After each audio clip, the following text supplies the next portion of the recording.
नमस्कार, मी अयारा. आपण पाहता 24/7 माझा महाराष्ट्र न्यूज. परभणी विधानसभा मतदारसंघ 2024 अपक्ष उमेदवार मोहम्मद गौस जैन यांची परभणी शहरातील अपना कॉर्नर येथे 15 नोव्हेंबर 2024 रोजी रात्री सभा आयोजित करण्यात आली होती. या सभेला संबोधित करताना मोहम्मद गौस जैन यांनी मुस्लिम बांधवांना एकजुटीने आवाहन केले. मोहम्मद पैगंबर यांच्याविषयी अपशब्द बोलणाऱ्या व बाबरी मस्जिदीला शहीद करणाऱ्या मुस्लिम धर्मगुरूंनी साथ का द्यावे?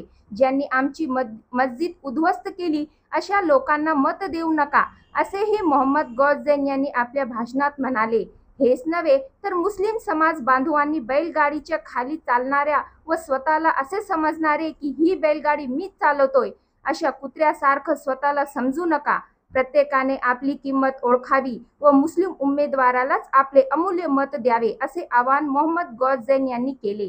या सभेला शेकडो जनसमुदाय उपस्थित होते. माजी नगरसेवक सय्यद फारुख बाबा, माजी नगरसेवक अहाद खान, माजी नगरसेवक जावेद अब्दुल रशीद, मुजाहिद मेमन, ॲडव्होकेट आसिफ पटेल, उबैदुर रहमान, सुलेमान भाई, जलील कुरैशी सारखे सर्व मित्रमंडळ, कार्यकर्ता, हितचिंतक उपस्थित होते. जलील साहब कुरैशी का इस्तेमाल करने के लिए अलहाज मोहम्मद गौस जैन साहब को दावत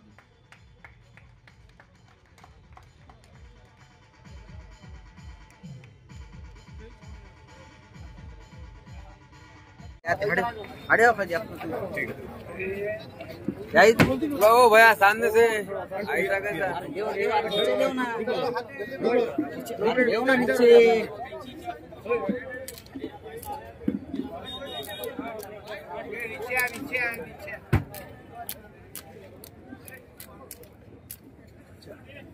थोड़ा ऊपर उठाओ बा.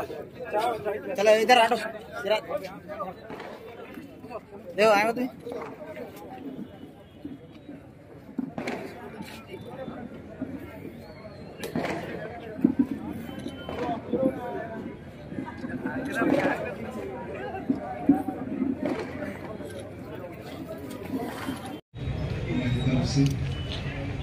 मेरे दोस्तों, बुजुर्गों, मैं आपसे ये कहना चाहता हूँ कि हम जो लड़ रहे हैं वो क्यों लड़ रहे हैं और किस लिए ये इरादा किया है. दरअसल लोकसभा में जो इलेक्शन हुआ, हमने सबने पूरी ताकत से एकजुट होकर जो महाविकास आघाड़ी के कैंडिडेट थे उनको पुरजोर पूरी ताकत देकर चुनकर लाया. ये सही बात है कि नहीं भाई? तो हमारा जो डिस्ट्रिक्ट है परभणी जिला, ये अल्पसंख्यक बहुल एरिया है, जैसा कि मुस्लिम पॉपुलेशन वाला एरिया है. तो इसमें परभणी में अक्सरियत में मुस्लिम तादाद पाई जाती है. तो हमारा ये मानना, ये कहना और ये सोच है कि परभणी जिले में आपने महाविकास आघाड़ी में मुस्लिम कैंडिडेट देना चाहिए था. तो पूरे जिले में आपने कैंडिडेट क्यों नहीं दिया? ये इस बात का हमारा विरोध था. तो गौस भाई ने, हमने सबने मशवरा किया कि भाई जो बहुल एरिया है, मुस्लिम एरिया है, जहाँ पर मुस्लिम आबादी ज्यादा है, जहाँ पर मुस्लिम सीटें आ सकती है, ऐसे जगह पर आपने देना चाहिए. तो क्यों नहीं दे रहे हैं? तो हमने कोशिश करे, देखे और बाद में राय मशवरा करके तय करें कि भाई जो एरिया हमारे हक के है तुम हमको वहां तो दो. दूसरी तरफ से हम आपको वोट देते हैं और आपको अक्सर ऐसे चुना के लाते हैं, लेकिन जो एरिया में मुस्लिम तादाद नहीं है वहां अगर कहीं आप सीट देते भी है तो आप ये जिम्मेदारी नहीं लेते हैं कि वो वोट जो वोट हम आपको देते हैं तो दूसरे समाज के भी लोगों के वोट मिला के हमारे सीट को निकाला जाए और उसका रिजल्ट ये निकलता है कि वो सीट गिर जाती है. तो जहाँ बहुल एरिया है वहां देना चाहिए और वो नहीं दे रहे, इसके लिए हम लड़ रहे हैं कि मैं डिका नहीं, मैं झुका नहीं, छुप छुपा के मैं कहीं कड़ा नहीं. जो डटे हुए हैं महाज पर, मुझे उन्हीं सफों में तो तलाश कर. भाइयों, बुजुर्गों, दोस्तों, ये जुल्म है कि परभणी का सबसे बड़ा समाज जो पिछले 40 साल से इन नामुराद सेकुलर गैर मुस्लिम लोगों के सामने 5 साल भी मांगता रहा कि हमारे कैंडिडेट कभी कांग्रेस से आए, कभी राष्ट्रवादी से आए, कभी किसी और पार्टी से आए, 5000 वोटों की भीख इन्होंने हमको दी नहीं पिछले 40 साल में, और ये चाहते हैं कि मुसलमानों की लीडरशिप को बांझ कर दे और मुसलमानों की 1,15,000 वोटों की जो राजनीति है ये वो खुद से करे। मैं इस राजनीति के खिलाफ पे खड़ा हुआ हूं। मैं, आपने देखा होगा कि पिछले 2 महीने से जो खेल चल रहा है ये इलेक्शन से पहले इलेक्शन करने का, अगर आप में दम होता तो आप 20 तारीख का इंतजार करते, अगर आप में हिम्मत होती तो आप लोगों के सामने जाते, आप लोगों को ये बताते कि मैंने 10 साल क्या किया, आप लोगों से माफी मांगते और ये कहते कि मैं 10 साल नाकारा साबित हुआ, आने वाले 5 साल में भी कुछ करूंगा। इसके बजाय कि आपने लोगों के सामने अपना पक्ष रखने का काम करना चाहिए, आपने किया ये कि आपने पीछे से राजनीति करना चुना। आपने हर उन रहनुमा को खरीदने की कोशिश की, बिठाने की कोशिश की, डराने की कोशिश की, जो आगे आकर ये कहना चाहता था कि हाँ मैं 1,15,000 मुसलमान वोटों के भरोसे पे आगे आकर अपनी रहनुमाई को बढ़ाना चाहता हूँ और इनकी मिल्लत की रहनुमाई को विधानसभा में लेकर जाना चाहता हूँ। क्या बात? आप मुझे बताइए ये कैसी सियासत है जो इलेक्शन से पहले कर रही है सियासत? हम न मुगलिया दौर में है, न हम किसी हिंदू राष्ट्र में है, हम यहाँ पर संविधान के राष्ट्र में है और यहाँ का संविधान ये कहता है कि जिस दिन इलेक्शन कमीशन ऑफ इंडिया ने ये कह दिया है कि वोट होगा और उसी दिन का माना जाएगा, उससे पहले की चीजें आपकी तरकीब में मानी जाएगी, साजिश में मानी जाएगी, मगर वोटिंग में नहीं गिनी जाएगी। होना तो ये चाहिए था कि आप लोगों के सामने आते और ये बोलते कि मैं आपके लिए 5 साल में ये करना चाहता हूं। आज मुस्लिम बस्तियों का हाल देखिए, आज मेरे साथ हमारे कितने कॉर्पोरेटर साथ में हैं, 7 साल बाद हम उनकी ड्यूटी पे जाने के लिए मजबूर हैं, 7 साल बाद हम उनके पीछे जाने के लिए मजबूर हैं कि हमको 10 लाख रुपए का फंड चाहिए, हमको 15 लाख रुपए का फंड चाहिए, मिलता हमको कुछ नहीं, आ जाओ कल आओ 15 दिन के बाद आओ, हम इसमें देंगे, हम उसमें देंगे।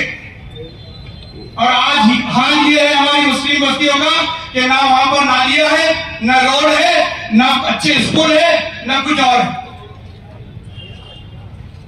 हम ये कैसे राजनीति कर रहे हैं? हमारे सामने हमारे 2 बुजुर्गों की मैं एक आपको मिसाल देना चाहता हूं। एक मिसाल वो जो बहादुर शाह सफर की मिसाल है, दूसरी मिसाल वो जो हजरत टीपू सुल्तान की मिसाल है। आप लोगों के हवाले करता हूं, आप लोगों को जिसको चुनना है आप उसको चुन लीजिए।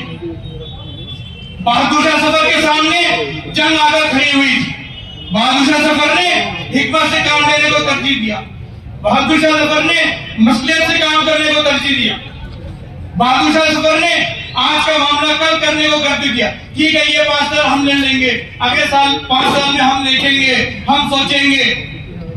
नतीजा ये हुआ मेरे भाइयों कि अपने रहबर के सामने ही उसके बच्चों के सर तस्तरियों में परोसे गए, चीन में परोसे गए। दूसरा मुजाहिद वो टीपू सुल्तान जिसने लड़कर मरने को तरजीह दिया, जिसने दुश्मन का लश्कर नहीं देखा, दुश्मन की ताकत नहीं देखी, कोई समीकरण नहीं देखा, ये नहीं देखा कि दुश्मन आएगा तो मेरी हालत क्या होगी। उसने ये सोचा कि आज मैं लड़कर मरूंगा भी तो मेरी आने वाली नस्लों को ये मैं सीख देकर जाऊंगा कि रुककर बैठने से अच्छा है कि लड़कर मरो।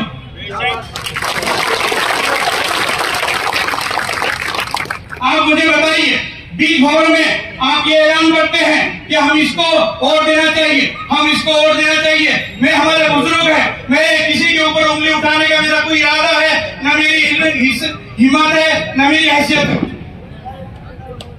मगर मैं आप लोगों की दानिश शरीफ में एक सवाल उठाना चाहता हूँ, यह पूछना चाहता हूँ कि धर्म पाटिल ने सबको बुलाया, जिसमें हमारे मुस्लिम कैंडिडेट भी थे, उसने जब देखा, उसने जब समीकरण देखा, उसके पीछे बैठे हुए जो मराठा थे, उसने उसके कान में बोला कि अगर तुम इस मूवमेंट को आगे बढ़ाओगे तो मराठा के सामने मराठा आएगा और देखना हमारी मराठाओं की तादाद कम हो जाएगी। उसने बड़े होशियारी से आखिरी दिन ये ऐलान कर दिया कि मराठा के सामने वाले जो मराठा है वो फॉर्म बाहर ले ले और अपने दूसरे मराठा को जीतने दे। और 5 दिन के बाद उसने ये किया कि 168 मराठाओं की लिस्ट किसी हमारे दलित के हाथ में थमा दी और उनको ये बोला कि ये 168 मराठाओं की जो लिस्ट है उसकी आप ऐलान कीजिए, ताकि ये मराठाओं के पीछे मुसलमानों के जो और कई मुर्दा घर में बड़े बड़े हैं वो आएंगे और 2 जिलों की छिपा के आएंगे और ये 168 मराठा फिर जाके विधानसभा में रींगा मस्ती करेंगे। क्या ये दलित है? बताइए मुझे, अपने बच्चों को कुचल कर कौन सी दलित कर रहे हैं आप? हमारी लीडरशिप कर दे रहा होगी क्या हम हमारे छोटे मोटे काम के लिए, घर के मसले के लिए, हमारे बाहर महल्ले के मसले के लिए क्या हम उनके दरवाजे पर जाए? आप क्यों हमको वापस 50 साल पुरानी सियासत पे लेकर जाना चाहते हैं? आप क्यों नहीं हमको हमारे हिम्मत पर हमारे भरोसा करके हमारा साथ देने के लिए आगे बढ़ते हैं? अफसोस की बात है मुझे, मैं एनडीए फॉलो से परभनी के यहाँ से बोलना चाहता हूँ कि मैं आज तक आपके वो मूवमेंट का हिस्सा था, मुझे अफसोस के साथ ये बोलना पड़ता है इसी मन से कि मैं आपकी नीयत पे शक करता हूँ और आज ही के दिन से वो एनडीएफ का हिस्सा बनने से इनकार करता हूँ।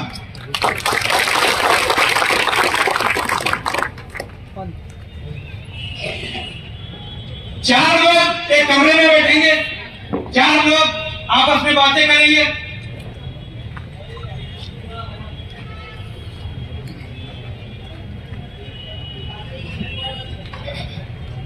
चार लोग 5 लोग ये फैसला कर लेंगे कि 1,15,000 मुसलमान किस कश्ती का सवार होंगे। क्या आप गवाही दे सकते कि यह कश्ती आगे जाके किसी फिरकापरस्त पार्टी के साथ मिलेगी कि नहीं मिलेगी? मेरा ये अंदेशा है। आप मेरी बात याद रखिए, इलेक्शन का जब रिजल्ट निकलेगा 23 तारीख को, तो आप मेरी बात याद रखना कि वहां से 6 महीने के बाद, 1 साल के बाद या उसी दिन ऐसा हो सकता है कि उद्धव ठाकरे की शिवसेना जाकर फिर वापस अपने बाप के घर गले में जाए और बीजेपी के साथ मिल जाए और आप लोग रोने के अलावा तब आप क्या करेंगे? उसको जाकर वहां पर बोलेंगे कि लाओ हमारे वोट वापस दो। हम कौन सी सियासत कर रहे हैं और कौन सी शिवसेना? ये क्या है शिवसेना? क्या है ये शिवसेना? 25 साल पहले का, 30 साल पहले का क्या वाकया भूल गए?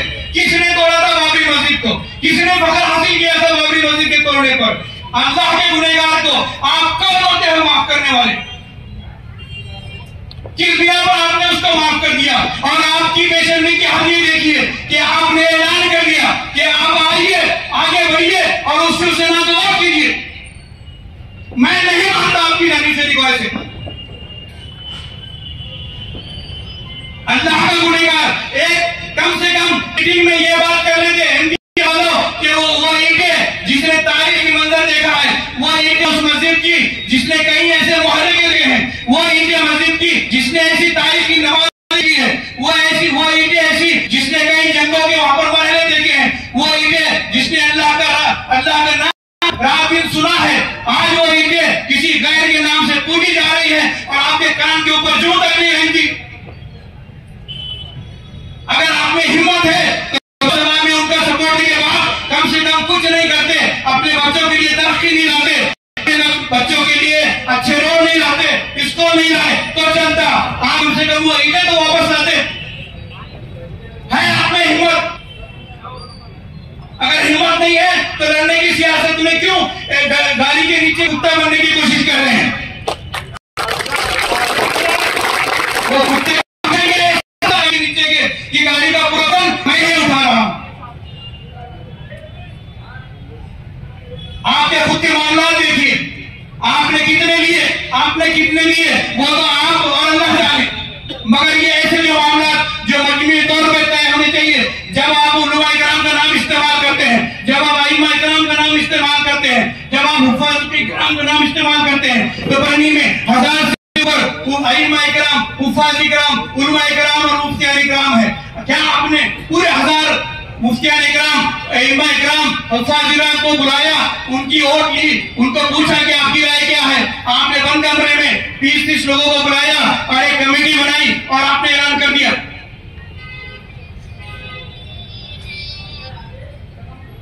और किस कैंडिडेट की तारीफ कर रहे हैं? वो कैंडिडेट जिसने एटीएस के नाम पर आपके मासूम बच्चों को विधानसभा में गलत बयानी की बिना पर उसने जेल में जाने भेजने का काम किया। 7.5 साल भाइयों, एक दिन 2 दिन की बात नहीं कर रहा हूं मैं, मेरे यहाँ पर महफिल में बुजुर्ग भी है, जवान भी है, एक उधेड़ उम्र के लोग भी है। आप सोचिए, अगर आपके घर का बच्चा 7.5 साल उसकी जवान बीवी को छोड़कर जेल में बंद है, 7.5 साल उसकी जवान बीवी उस बेचारे का इंतजार कर रही है, वो बच्ची जो मासूम है अपने बाप को याद करके रोती है रोज रात को, और अपने बाप को याद करती है, वो बाप जो के अंधेरे में अपने बच्चे को याद करके आंसू बहाता है और शफकत के लिए तरसता है, वो माँ जो अपने बेटे के इंतजार में रोज वक्त से पहले दरवाजा खोलती है और देखती है कि कहीं मेरा बेटा तो नहीं आया है, वो ऐसे बच्चों की दुआ लेने वाला अवतार आप उसके पक्ष में खड़े हैं। बड़े अफसोस की बात है, मैं मुसलमान हूँ, मुझे बदुआ नहीं देना चाहिए, इसलिए मैं बदुआ नहीं दे रहा हूँ। नहीं तो मैं ये बोलता कि अल्लाह ताला वो आपको दिन दिखाए कि इसके बोलने के ऊपर आपके घर का बच्चा जेल में जाए और तब आप उसके पास भटके और वो आपको हकारे।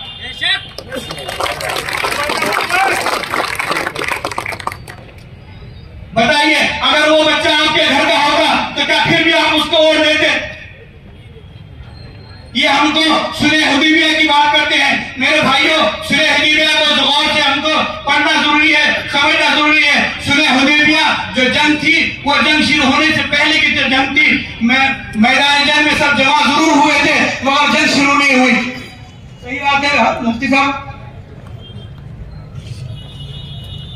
जंग से पहले की सुना सर आंखों पर, भी जंग में आप बच्चे को ये कहते हो कि तलवार नीचे फेंक दो और दुश्मनों के सामने हथियार डाल दो और उनको मारने दो। नहीं, ये बच्चा मुजाहिद है, ये टिपू सुल्तान को मारने वाला बच्चा है, ये नहीं मारेगा हथियार। मैं आप लोगों से कुरान लगाता हूं कि मैं परभनी की मुस्लिम रहनुमाई के लिए लग रहा हूं। यकीन मानिए और याद रखिए, मैं आज लड़ूंगा तभी जाके कल आपका बच्चा आगे बढ़कर कुछ न कुछ रहनुमाई के लिए अपना दावा ठोक पाएगा। अगर मैं भी आज बिक गया, अगर मैं भी आज डर गया, अगर मैं भी आज छूट गया, तो यकीन मानिए कि कल को अगर आपके घर का कोई बच्चा आगे बढ़ेगा और आमदार बनने का सोचेगा तो उसको ऐसा समझा जाएगा कि वो परभनी का सबसे बड़ा गुनहगार है, उसने ऐसा क्या मांग लिया जो इसकी हैसियत नहीं है। आज परभनी का हाल देखिए, रोड, नालियां, धूल, और आने वाले 5 साल में अगर यहाँ पर सनतें नहीं आई, अगर यहाँ पर कारखाने नहीं आए, अगर यहाँ पर इंडस्ट्रीज नहीं आई, तो यकीन मानिए ये परभनी जो जगह जर्मनी और देशा परभनी कहलाया जाता था, आने वाले 5 साल के बाद में ये शहर मजदूरों का शहर कहलाएगा। आप इसलिए जाएंगे वहां पर कि हाँ परभनी के मजदूर बड़े अच्छे होते हैं, पढ़े लिखे भी होते हैं, मगर उनको वहां पर कुछ इंडस्ट्री में काम नहीं मिलता क्योंकि इंडस्ट्री है नहीं, इसलिए वो हमारे पास आते हैं और मजदूरी करते हैं, वापस घर जाते हैं। हम अपने बच्चों के मुस्तकबिल का कब सोचेंगे? ये नहीं सोचते आपके बच्चों के मुस्तकबिल का, क्योंकि इनको आपके बच्चे की मुस्तकबिल की फिक्र नहीं है। इनको सिर्फ वोट चाहिए, ये वोट लेंगे और चले जाएंगे। एक मुर्दा घर है, उसके अंदर लाशें हैं, उसके मुर्दा घर के पास 2 दरबार है, एक गैर ईमान वाला है और दूसरा दरबार है एक गैर ईमान वाला। वो गैर ईमान वाला न नाच की हुर्मती रखेगा, न लाश का पैमाना वो रखेगा, न उसका तकसीम बराबर करेगा, न उसकी कोई हुर्मती की उसकी कोई एक सीमा रहेगी। जो ईमान वाला अगर कुछ कर भी ना सका, अगर कुछ कर भी ना पाया, तो कम से कम उस लाश की हुर्मती रखेगा। ये जो अंदर जो लाशें हैं, ये लाशें मुसलमानों की वोट देने वाली लाशें हैं, जो 5 साल में एक बार चाबी देकर जगाई जाती है। उनको वोट देने के बाद में फिर वापस मुर्दा घर में लेके जाके रख दिया जाता है कि अगले 5 साल के बाद निकाला जाए और वोट देने की मशीन बनाकर उनको बाहर लाया जाए और फिर वापस दिया जाए। बताइए, क्या आप ऐसी लाशें करना पसंद करेंगे? मैं आप लोगों से गुजारिश करना चाहता हूं, सब तो बैठ गए, मैं अकेला हूं, आप लोगों के लिए लड़ना चाहता हूं, लड़ रहा हूं, मेरा साथ दीजिए। इस इलेक्शन में अभी कोई ऐसी बात नहीं है,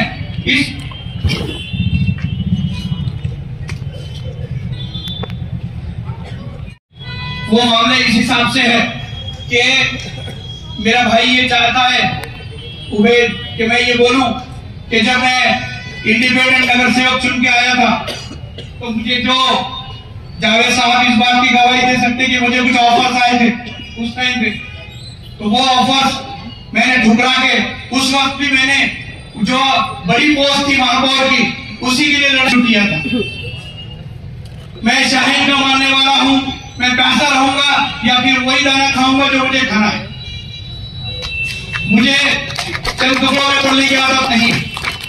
इंशाअल्लाह अगर आपके ऑटो से अगर आमदार बन के चुन के आया तो मैं वही काम करूंगा, मिल्लत के भलाई के लिए काम करूंगा, मिल्लत के फलाह बबूदी के लिए काम करूंगा, और जो जिसका मैंने वादा किया है वो वादा मैं पूरा करूंगा कि कसम लेने के बाद फौरन मैं उस कानून की प्रस्तावना करूंगा कि नामों से रिसालत के खिलाफ में जो लोग बुरी बुरी बातें कर रहे हैं उनके खिलाफ ऐसा कानून बनाया जाए कि कम से कम 1 साल तक उस जो नामराद की जमानत ना हो, और कम से कम उसको 7 से 10 साल की सजा हो, और ये केस 2 साल के अंदर खत्म हो जाए। तुम आगे बढ़ो। मजाक लगा के रखा है। महाराष्ट्र में कभी जाना जाता था संस्कृति के लिए, आज महाराष्ट्र में भी ऐसी आवाजें उठ रही है। इनको लगता है कि 2 आवाजें उठाएंगे और मुसलमान जज्बात में आ जाएंगे और कुछ ऐसा वैसा कर देंगे। भाइयों, एक सामाजिक खिदमतगार, एक मजहबी खिदमतगार, एक मजहबी मौलिम, एक समाजी मौलिम, एक समाज के काम करने वाला, एक सामाजिक जो सोशल एक्टिविस्ट है, वो अपने लोगों के बीच में समाज के काम करता है, अपने लोगों के बीच में अच्छे काम करता है। हम भी करते हैं अपने हैसियत के हिसाब से, मगर याद रखिए जो सियासी काम है, जो सियासी लेवल पे काम होने चाहिए, उसके लिए सियासी कुव्वत लगती है।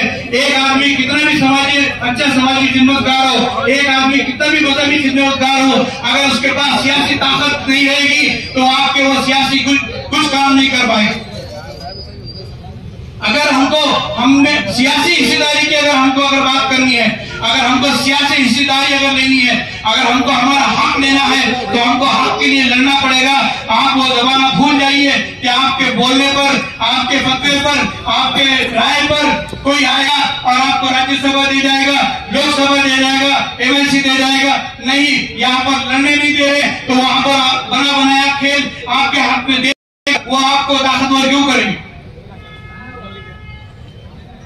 अगर हमको सियासी तौर पर ताकतवर बनना है तो हमको सियासी ताकत की जरूरत है, और सियासी ताकत तभी मिलेगी तो जब हम लोग एकजुट रहेंगे, एक साथ रहेंगे, एक ही आदमी को वोट करेंगे और अपनी मिल्लत की ताकत एक आदमी के पीछे लाएंगे जो आगे जाकर आपकी आवाज बन सके, आपके बच्चों के भविष्य की आवाज बन सके, आपके मुस्तकबिल के लिए बात करके आपके शहर के लिए अच्छा काम कर सके, आपके शहर में कारखाने ला सके, आपके शहर में रोजगार ला सके, आपके शहर में बड़ी डेयरी को चालू कर सके, आपके शहर में जो नशे का कारोबार है वो बंद कर सके, आपके शहर में जितने भी जो काले धंधे चल रहे हैं उसके ऊपर हम मार दे सके। क्योंकि इस सब के ताने के बाने हमारे बच्चों के घर से, हमारे बच्चों के पेट से, हमारे बच्चों के जहन में असर करते हैं और हमारे बच्चे फिर उसी माहौल में बड़े होते हैं।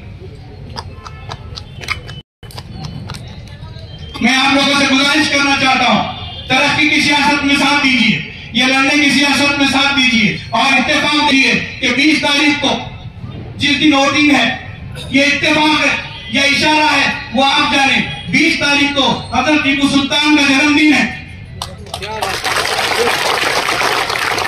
क्या आप उस टीपू सुल्तान के जन्मदिन पर उसको किराने अपनी तक पेश करने के लिए मिल्लत उम्मीदवार को, अपने रहनुमा को जो दाखिल कराना चाहता है, न सिर्फ मेरे लिए बल्कि आप सब के लिए उसको वोट करेंगे, या फिर ऐसे आदमी को जिसने आपके कौम के ऊपर जुल्म ढाया, आपके बच्चों के ऊपर जुल्म ढाया, आपके अनदेखा किया, उसकी बात जब मौका मिला आपके मजहबी मामलों में दखल की कोशिश की, उसके वो जो पार्टी है, आप याद रखिए कि ये वही पार्टी है जिसने ट्रिपल तलाक का समर्थन किया, उद्धव ठाकरे की। आप इसे निकाल के देखिए,